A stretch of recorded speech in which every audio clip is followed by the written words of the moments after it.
ఉప్పల్ స్టేడియంలో ఇంగ్లాండ్తో జరిగిన తొలి టెస్టులో టీమిండియా చేజేతులా ఓడిపోయిన విషయం తెలిసిందే. తొలి 2 రోజులు మ్యాచ్ పై పట్టు బిగించిన రోహిత్ సేన ఇంగ్లాండ్ యువ సంచలనం ఓలీ పోప్ చెలరేగడంతో వెనుకబడింది.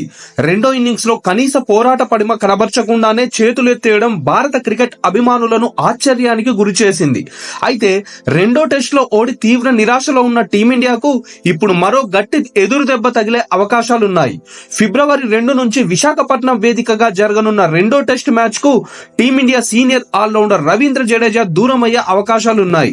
తొడకండరాల గాయంతో బాధపడుతున్న జడేజా రెండో టెస్ట్ మ్యాచ్ నుండి తప్పుకోనున్నట్లు తెలుస్తోంది. తొలి టెస్టు రెండో ఇన్నింగ్స్ లో బ్యాటింగ్ చేస్తున్న సమయంలో 39వ ఓవర్లో జడేజా రన్అట్ అయ్యాడు. ఇంగ్లాండ్ కెప్టెన్ బెన్ స్టోక్స్ విసిరిన బంతి నేరుగా స్టంప్స్ కు తగలడంతో జడేజా 2 పరుగులకే పెవిలియన్ చేరాడు.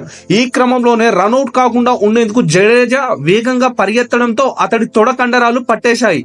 దీంతో ఇబ్బంది పడుతూనే జడేజా పెవిలియన్ కు నడిచాడు.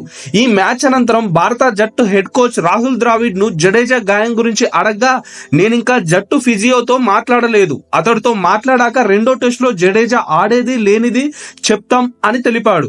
ఒకవేళ రవీంద్ర జడేజా గనక మ్యాచ్ కు దూరం అయితే కుల్దీప్ యాదవ్ కు తుది జట్టులో చోటు దక్కే అవకాశం ఉంది. ఇక ఉప్పల్ స్టేడియంలో ఇంగ్లాండ్ తో జరిగిన తొలి టెస్ట్ లో రవీంద్ర జడేజా అటు బ్యాట్ తో ఇటు బంతితో అద్భుతంగా రాణించాడు. తొలి ఇన్నింగ్స్ లో 86 పరుగులతో జట్టుకు భారీ స్కోర్ అందించాడు.